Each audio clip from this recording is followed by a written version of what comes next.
Ao assumir, a ministra da Secretaria de Direitos Humanos, Maria do Rosário, falou da necessidade de uma comissão da verdade para pôr luz no período do governo militar.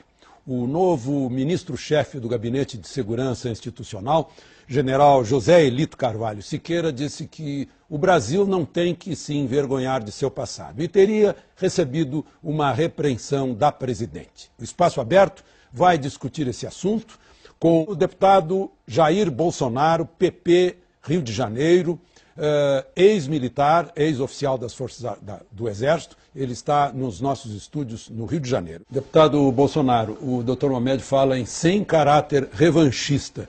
Como é que o senhor vê essa ideia? Parece que o senhor acha que há uma revanche nessa comissão, né? Não há a menor dúvida, Alexandre. Agora há pouco tu acabou de falar, Fidel Castro enviava dinheiro ao Brasil para financiar o quê? Uma democracia? E já começa com uma piada. Quem acha que Fidel Castro queria impor uma democracia e derrubar um possível regime ditatorial em nosso país? Gostaríamos que isso tivesse que se apurar, que fosse apurado também na Comissão da Verdade. E, Alexandre, os integrantes da comissão, 7 indicados pela Presidente da República, é uma comissão completamente parcial. E digo mais, por que não colocar aqui na comissão integrantes do Clube da Aeronáutica, do Clube Militar e do Clube Naval? Por que esse temor? Nós temos militares que conversam comigo que querem colaborar com a verdade e não com essa farsa que está aqui. E não é apenas esse artigo. Eles querem apurar aqui crimes aqui, como por exemplo, tortura, mortes, desaparecimentos forçados e ocultação de cadáveres. Não querem apurar justiçamentos, como eles justiçaram vários no Araguaia e aqui na área urbana também. Não querem apurar sequestro de avião, sequestro de autoridades internacionais, execuções, como do capitão Chandler, como do marinheiro inglês também, execução, depois de Bárbara, a tortura do tenente Alberto Mendes Júnior no Vale do Ribeira. Não querem apurar carros-bomba. Olha, essas são as armas para se impor uma democracia em um país qualquer. E os grupos revolucionários da época, os seus integrantes faziam curso em Cuba. A própria família Grabois, né, o garoto de 17 anos que desapareceu no Araguaia, antes de ir para o Araguaia, o pai mandou o garoto fazer um curso em Cuba. Em 70, curso do quê em Cuba? De direitos humanos? De boas maneiras? De ética? É curso de guerrilha. Curso com aqueles que desceram de Sierra Maestra e ao tomar o poder em Cuba, né, em nome da democracia, é sempre assim, botaram milhares no paredão. Então, com esse espírito desta comissão, não é possível chegarmos a lugar nenhum. E tem ainda, o Alexandre, um ponto mais grave. Como está no projeto do Executivo aqui, a comissão dita da verdade tem o poder de veto, ou seja, as informações prestadas, né, terão seu caráter sigiloso mantido. Então eles fazem um trabalho violento junto à sociedade, em nome da Comissão da Verdade, angariam documentos, inclusive tem um poder maior ainda do que uma CPI, essa comissão aqui, que ela pode requerer, convocar, inclusive, em tese, realiza busca e apreensão. Ela pode chegar na casa de um velho general, um velho capitão, e meter o pé na porta e procurar o que acha que pode ter lá dentro. Isso está no projeto. Isso aí fere aqui o nosso Estado democrático de direitos, fere tudo. Eu não sou constitucionalista não, mas tenho bom senso para isso. E dizer aos doutores que estão aí que os militares querem a verdade, não a farsa que está aqui. Isso é uma farsa, isso é uma mentira. E devemos dar graças a Deus que os militares assumiram em 64, e não assumiram porque quiseram não. Eles foram impulsionados. Se vocês forem às bibliotecas, na Câmara dos Deputados, são excelentes, eu posso até entender que o do povo não tem acesso a tudo isso. Mas os senhores dois estudados, têm biblioteca excelente. Toda a mídia impulsionou o militar para assumir o governo. A Igreja Católica, as mulheres em passeata nas ruas, né, os empresários, os agricultores. Por quê? Nós estávamos partindo, né, a passos largos para uma ditadura do proletariado. Os militares conseguiram botar um ponto final nisso aí. Aniquilaram a guerrilha do Araguaia. Se não tivéssemos feito aquilo naquele momento, no mínimo, hoje nós teremos uma FARC no coração do nosso país. O Brasil deve muito aos militares. E ao nos chamar de torturadores, pelo amor de Deus, volte um pouquinho mais atrás no tempo. Vão à história da Segunda Guerra Mundial.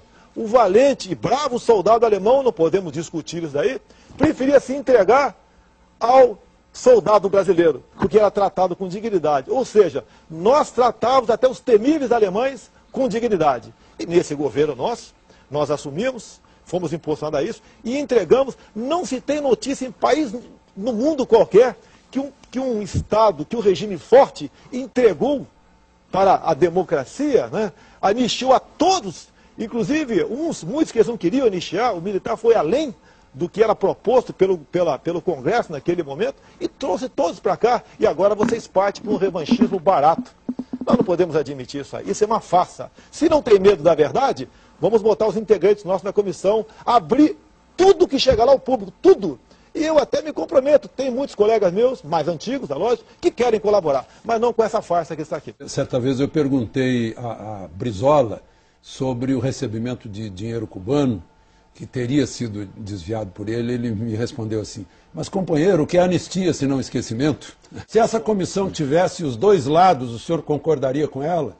Resgate da verdade com representantes dos dois lados. Sim, eu e os representantes, os presidentes de clubes militares, nós colaboraríamos, inclusive. Tem muito caso que não está esclarecido. Você pode ver, não vamos nem passar para hoje em dia.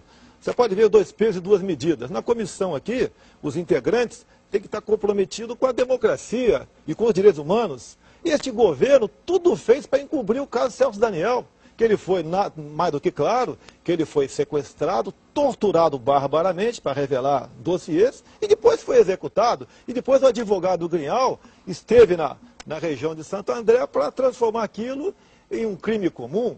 Então eles não querem a verdade. Dizer também ao professor que ele está equivocado. As Forças Armadas não estão resgatando credibilidade nenhuma. Em qualquer momento da história do Brasil, as Forças Armadas sempre estiveram nos primeiros lugares, no tocante ao respeito e admiração do cidadão. Inclusive o presidente Médici, quando ia ao Maracanã, ele era aplaudido.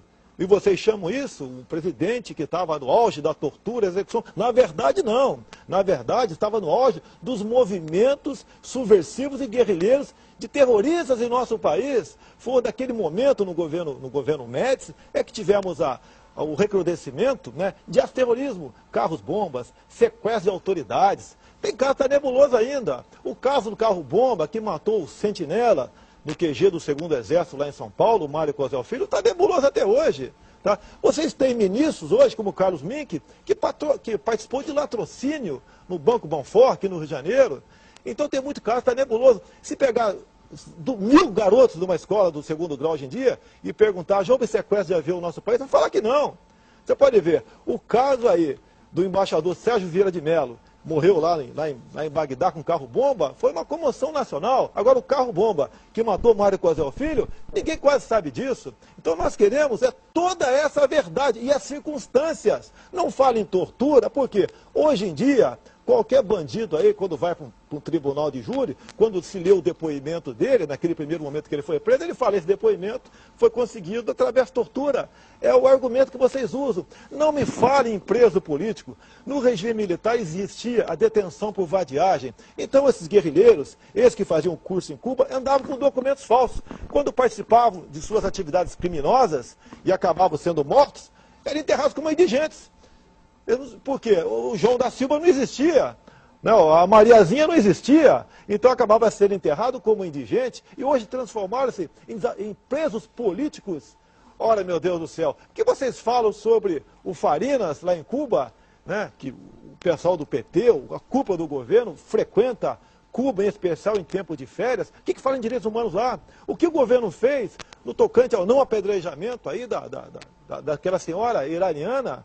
Poxa, pelo amor de Deus, então nós queremos, a verdade, o Alexandre Garcia, não tem, a verdade está para nós como a fé para o cristão. Nós queremos a verdade, mas não com uma comissão hipócrita como essa aqui, defendido por gente que a gente vê claramente, até o doutor Vadir Damu tem um espaço muito grande no jornal aqui do Rio de Janeiro, tá? Que o tempo todo ataca os militares, fala em estupro, em empalamento e outras barbaridades, sem prova de absolutamente nada, tentando se cacifar, quem sabe, né? Eu não quero fazer o mau juízo dele, mas para ir para ser indicado por um superior o Supremo Tribunal Federal, um outro órgão qualquer, ou fazer parte do Ministério da Justiça.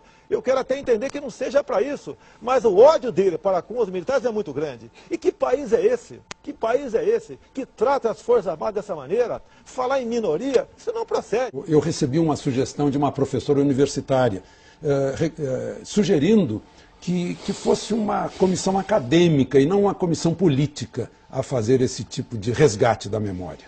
Muito obrigado pela sua participação, deputado Bolsonaro. E o Espaço Aberto volta na próxima semana com outro tema de interesse nacional.